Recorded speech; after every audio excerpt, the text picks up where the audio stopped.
in which we have our practice multiple choice questions, just to get our brains going.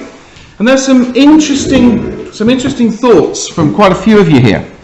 So we're starting off with the first question, which there are a couple of stumbling blocks here. First of all, he wants to know what the weight of that meter rule is.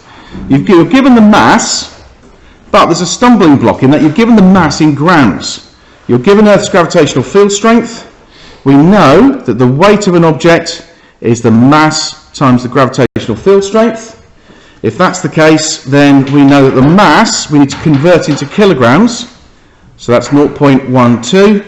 Multiplied by 10 gives you 1.2. Now we've got two options here. So we've got to remember here that weight is a force. It's a force due to gravity. So being a force, the answer was A. Number 30.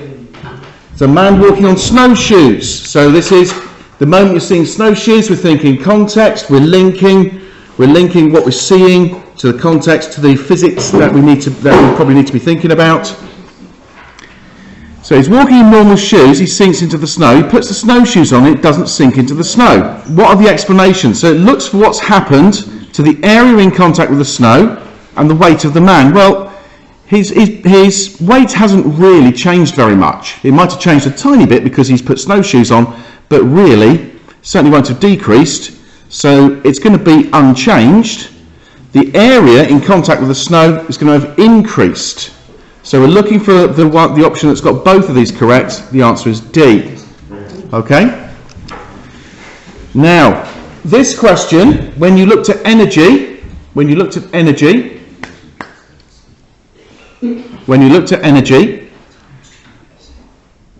you should recognise if the ball's up here, it's got gravitational potential energy, and it converts as it rolls down the slope. It goes faster and faster because it's converting that gravitational potential energy into kinetic energy. So where the change in gravitational potential energy is greatest from A would be C. So that's where it has the maximum kinetic energy. Number 32. Which group of energy sources consists of only renewable resources? So we're thinking about our energy resources that you did last year.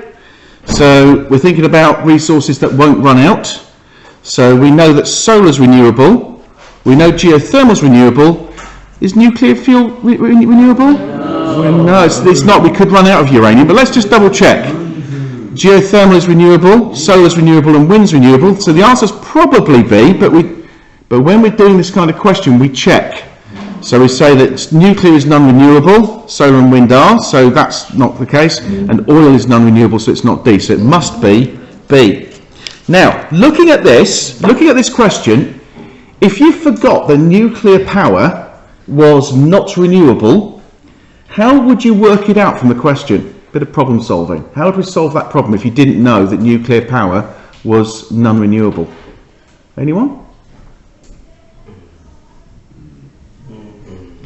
It's a difficult one, isn't it? But if we look logically, if we apply a bit of logical thinking, we know that these two are renewable, and you've got a question mark over whether or not nuclear is renewable. If you look carefully, you can see that if we thought of nuclear power as being renewable, then there are three possible answers. Two of them contain nuclear, so that would actually then tell us straight away that nuclear is probably non-renewable, certainly in the context of the exam. Okay? Because a lot of people get very confused about that one. Number 33, you've got air trapped in a sealed glass bottle that's a fixed volume. It says, which statement describes what happens to the air in the bottle when the temperature decreases? So, we know if it's got a fixed volume, the average separation of the air particles is going to stay the same. So we're looking for the ones where the average separation remains the same. So it's definitely not A, it's definitely not B, because they've said it decreases. And then for C and D, we look at what happens to the pressure. Well, if the air in the bottle, temperature of the air decreases, the pressure must decrease as well, so C must be the answer. Right, number 34, eyes and ears please. Thank you. Number 34, a mechanic cannot remove a large steel nut from a steel bolt because it's too tight. So what could they do to help remove the nut? So we've got a problem to solve here. If that's too tight, it's probably because the nut is a bit too small. So we want to make the nut bigger. So we look at the options. Cooling the nut and heating the bolt. Well, if we cool the nut, it's going to shrink, isn't it? So that's not right. Heating the bolt only, well, that'll make the bolt bigger and it'll make it tighter. So what we want to do, so maybe heating the nut and bolt through the same temperature rise. No, because they're both expanding, you'll be back to where you started. D. So D must be the answer. Heating the nut only, you want to make that one bigger and only that one bigger. Number 35, the diagram represents a wave, okay? So it wants to know which one of those shows the amplitude. So you've got to know this, okay? The amplitude is always from the midpoint to the peak or trough. So Q is definitely the amplitude. And the wavelength is from one point to the next identical point. So it's not P, it's got to be S. So the answer is C. Right, now, shush, thank you. Number 36. We said before we've got to know about measuring the speed of sound. So here we've got a student's investigation to investigate measuring the speed of sound. This is actually speed is distance over time. The sound, they make a sound at what they've sort of pointed at a wall 50 metres away, and they make a short sound, and then they hear the echo 0.3 seconds later. So the sound has travelled from the student to the wall and back. So it's travelled 100 metres. So the speed of sound, well, speed is distance over time. Okay, distance over time. So the distance there is going to be 100 metres because it's there and back, times the same 0.3. So the answer is D. Two balloons are suspended by insulating thread. So this is static electricity. They're held near a negatively charged balloon and they hang as shown. So balloon X, well, they're repelling, so we know like charges repel, so balloon X has got to be negative. Here, they're attracting each other, so balloon Y has to be positive, so the answer is B. Number 38, which row gives the resistance, gives units for resistance and potential difference. Potential difference is the same thing as voltage, if you remember from last year. So resistance is measured in ohms, PD is measured in volts, the answer is B again. Okay, we're just whistling through these so that you can watch the recording later. Number 39, you've got three identical resistors. You want to know which one's got the greatest resistance. It's going to be with all three resistors in series. So it's A.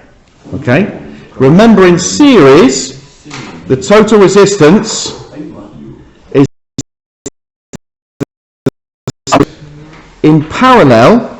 The total resistance, the reciprocal of the total resistance, is the sum of the reciprocals of all the other resistors. Okay? So when you put resistors in parallel, you're going to reduce the resistance. If you put resistors in series, you'll increase the resistance. Number 40, a circuit contains two lamps and a variable resistor. So it says the resistance of the variable resistor is increased. So what happens to the brightness of lamp 1 and 2? Well, if they're in series, they'll have the same current. If you increase resistance here, you're going to increase the resistance of the whole circuit, really. So the current will decrease. So both lamps will decrease in brightness. Okay? Right. I'm shortly about to give you a paper, an exam question on dynamics. So let's just quickly look through it first. Let's look through it first.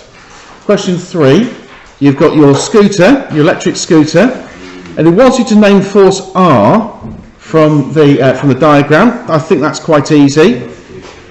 Then you're given the mass of the student of the scooter and the gravitational force, gravitational field strength is here. So you want to work out what that force is.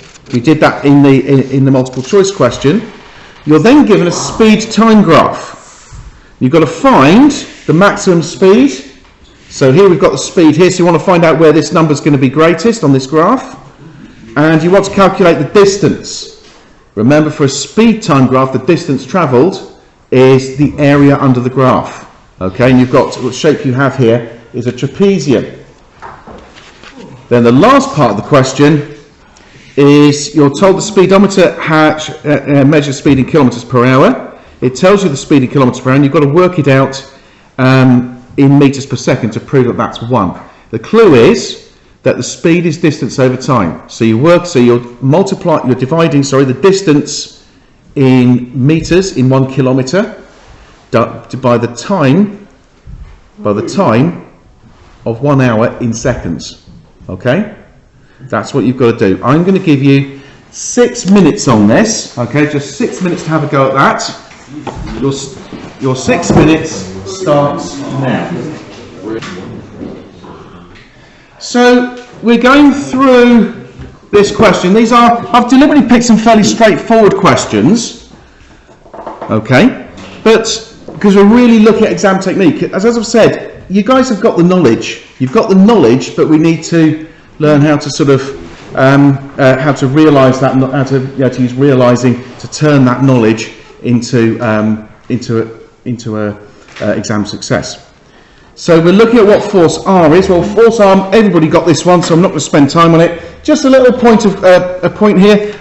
You shouldn't really say gravity. Some of you said gravity. Don't always say gravity. You could say gravitational force, but the word weight is easier to spell, okay, and quicker to write. Okay. Now the next one, I had to sit on my hands a little bit here because some people got a bit confused between this practice question and the practice question on our starter, which is very, very similar. The difference is here the mass is already in kilograms. So we know the weight of an object is mass times gravitational field, okay? So the mass is 35, gravitational field is 10, it's 350 newtons, not 3.5. Okay, some of you divided by 10. Right, moving on. So, anybody get the maximum speed here? Rakesh, what did you get for your maximum speed on the graph? 3.3. 3.3. Anybody get anything different?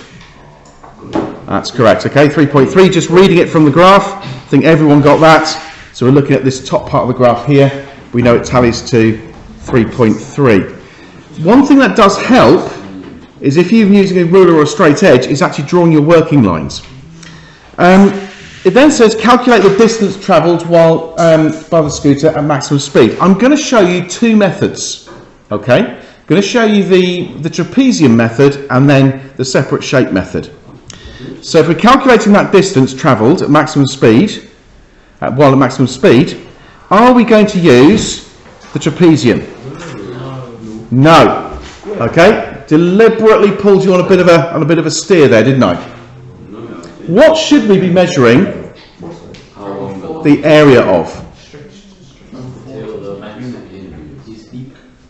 Only this bit, this rectangle here. So we're just measuring this area here. Little tip, this is a 2-mark question and it's a calculation. Sometimes we get our calculations slightly wrong. If you actually draw that area and you shade it quickly, if you got that answer wrong, if you get the answer wrong, but you've shaded the right area, you can sometimes get one of the 2 marks. So it works out quite well for us.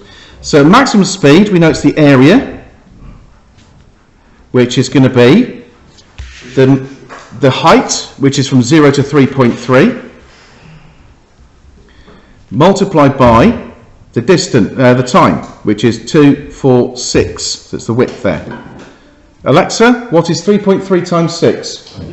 Alexa, what is 3.3 times 6? 19.819. times 6 is 19.8. So it's 19.8 metres. So that's what we write. Okay. Always show your working, because if you make a mistake, but you've used the correct method, you get some of the marks. Okay. If you don't show working and you make a mistake, you don't get anything. So, now here's an interesting question. This is one of the reasons why I picked this particular question for practice, and that is the scooter's got a speedometer which shows the speed in kilometres per hour. And you've got to show that 3.6 kilometres per hour is the same thing as 1 metre per second. The reason why it's an interesting one is you don't always get this type of question, but it includes this word show. So you're actually given the answer. So there's no mark for the answer. The mark is for the working. So here, that habit, that automaticity that we're developing in showing our working is going to be key to the marks here. Okay? It's going to be the key to the marks. So, what we're trying to do is basically we want to basically do the calculation to work out that these two speeds are the same. So we know that speed equals distance over time. So we show it really, really clearly. We show every step. And we want to work out the distance. Well, it says if it's 3.6 kilometers per hour, that means it travels 3.6 kilometers in 1 hour. So the distance is 3.6 times by 1,000, which is 3,600 meters. The time is 1 hour. So that's 1 hour times 60 seconds to a minute and 60 minutes to an hour, which is 3,600. And we then calculate speed is distance over time, so it's 3,600 divided by 3,600, which is 1.0 meters per second. Now we're going to, but other people want to learn and they want to be here to learn, so we're going to deal with that in a moment, okay? I'm not going to do it now. The key is here that we're not looking for the actual answer. We're looking for the working. So they want to see, can you work out the distance of one kilometre, the distance of 3.6 kilometres in metres versus the time of 1 hour, and apply it to that calculation. Those are the two things the examiner's actually looking for. Okay? Right. Okay? So when we go on to the next question in a moment, you realise straight away that you've got a circuit here, and you can see that your first question is a nice easy question on energy types. Then you're turning that circuit into a proper circuit diagram. So this is where taking your ruler out of your bag would be very helpful. I want you listening, please. Just listen. Watch and listen. You can see it, Jane. You can see it perfectly. So the next one, for part B, shows a liquid in glass thermometer without a scale. I'm just going to wait again, because again we've got this poor behaviour and it's being recorded, so so you are going on record as interrupting and delaying everyone else's learning. So the thermometer is placed in a beaker of water. The beaker of water is heated. You've got to state what happens to the level of liquid inside the thermometer and explain why. Give a reason. Why does it do that? Okay, I think most of us can do that because we did heat energy last term and we talked about thermometers. And then for the last part, you're given, it says the thermometer measures between -10 to 110. Okay. And so you have to work out which of these liquids must be the liquid used in the thermometer. The key is that the liquid in the thermometer mustn't change state. It mustn't boil, it mustn't freeze. And then for the last part, explain why that liquid is suitable for use in this thermometer. So it's more or less what I've just said, but maybe think about our precision with our language. We want to try and use that scientific language. So this is a 10-mark question. So for appropriate speed and accuracy, we want to be aiming to get as much right as possible in 8 minutes. Okay? Alexa, set an 8-minute timer. 8 minutes. Starting now. Well, let's continue now. So, eyes and ears. So, which type of energy is stored in the battery, Mo? It starts with chemical potential. Okay, good. And I think the last one, I think it's thermal as well. So we know that it's used to heat up some water. We can see it in the diagram. Yeah, So we want to use the energy in the water would be thermal, is correct, okay? Right, the next question. The next part of the question is drawing a circuit diagram, for which you should use a ruler. So we've got here, it's going to wait. Thank you. We've got here, Freddie, you should be going through the answers here, okay? So we've got to complete the circuit diagram. So what you've got to do is look at the circuit. You can see that it is a series circuit. It's got a switch and a variable resistor. So 1 mark is for showing the switch, for showing the circuit to be a series circuit. So there's your symbol for battery.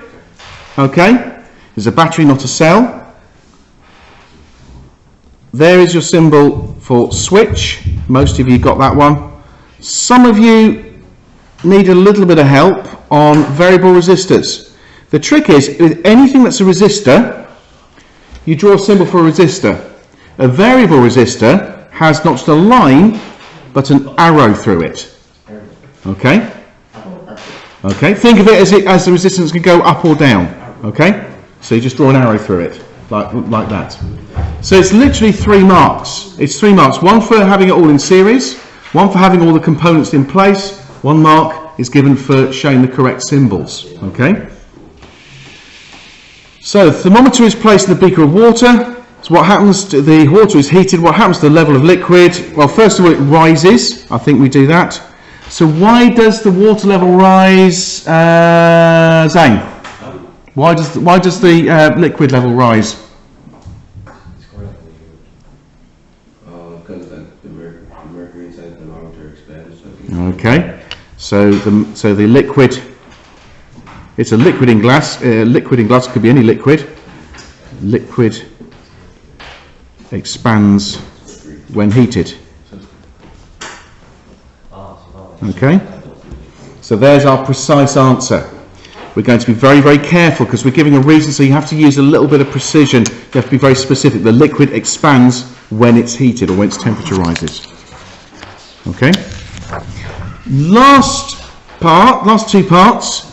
You've got the thermometer. It measures temperatures between -10 and 110. So let's go through each of these liquids. If we put liquid A in here, what temperature does the liquid boil at? 80. So if we went above 80, the liquid would turn into a gas. Do we want that to happen? No. Okay, so it's not A. We go to B. Again, it's going to boil before it gets to 110, so that's no good. C, well, it's not going to boil at 110, but will it freeze at -10? No, because it freezes at -39, so it's got to be C. Double check. Well, this liquid, although it won't boil at 110, if we cool it to below 17, i.e. -10, then it's going to freeze, so that's no good. So the liquid used is C. Now the next part is to explain why. So let's think about developing our scientific language. Arian, how would you explain why it's liquid C?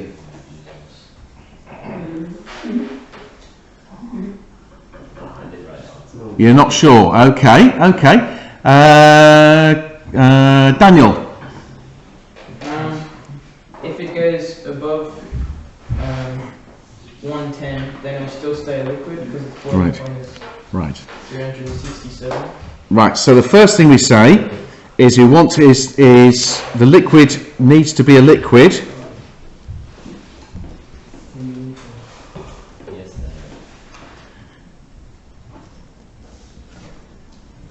Be a liquid. Now, needs to be a liquid. Okay. From -10 to 110. Wait, the liquid needs to be a liquid. Needs to still be a liquid. Okay? So it needs to stay liquid, doesn't it? We mustn't have any change of state. So we're saying that well, we've got to think about this quite carefully. How are we going to say this really precisely? Well, actually, what we've got to actually really think about saying is, why are the other liquids unsuitable?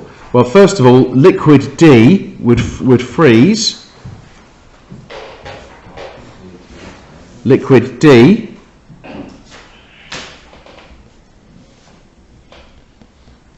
would freeze if below 17 degrees Celsius. And we know that liquids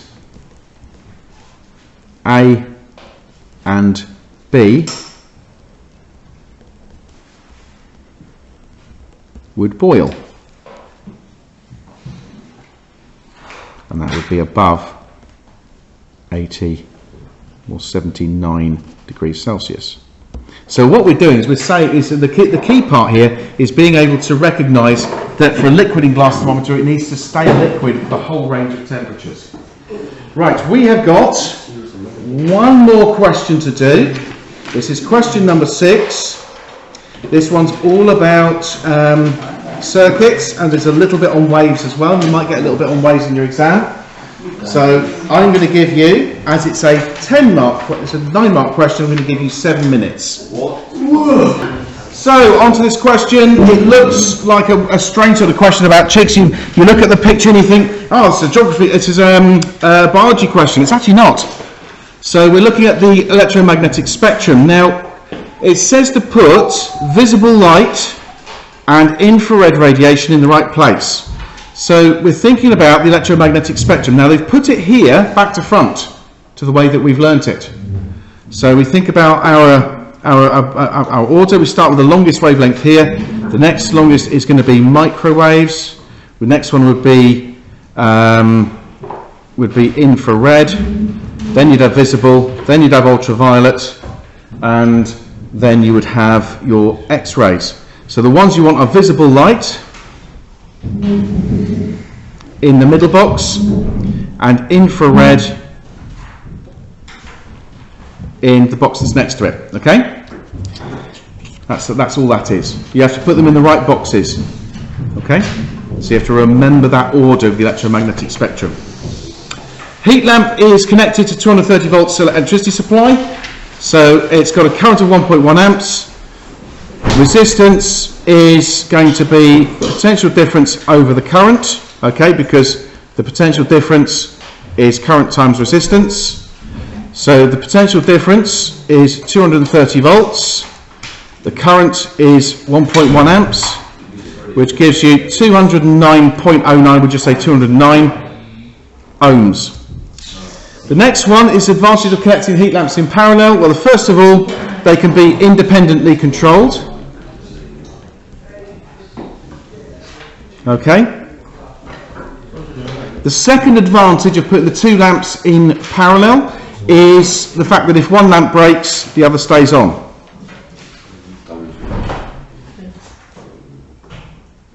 Okay. Okay. The last one, the last bit of the question now. Newborn chicken emits a sound with a frequency of 3.5 kilohertz. After 36 weeks, the sound is emitted at 1.5 kilohertz. So how's the pitch change? It becomes lower. Don't use increase or decrease, say higher and lower. It becomes lower because it's a lower frequency. And frequency is analogous, is linked to pitch. And then state whether the sounds made by the chick can always be heard by the human ear. The answer is yes. The bad news is that you don't get a mark for saying yes, because you have to give a reason. So it's the idea that this sound, watch and listen, don't just start packing away. Remember, you pack away when the teacher tells you to, not when you think so. The sound is always between 20 hertz to 20,000 hertz. Remember, that's the human range of hearing. Okay? And that's the physics part of that particular practice paper. Okay? So, next week, you've got your science exam. You will have biology, chemistry and physics together. You'll have a multiple choice part of 45 minutes. And you will have a written answer part of 1 hour 15 minutes. Okay? This will be genuine whole past exam paper. Okay, I'm going to give you a whole paper. And we'll see how you do. Okay? Good luck with your exams. If you struggle,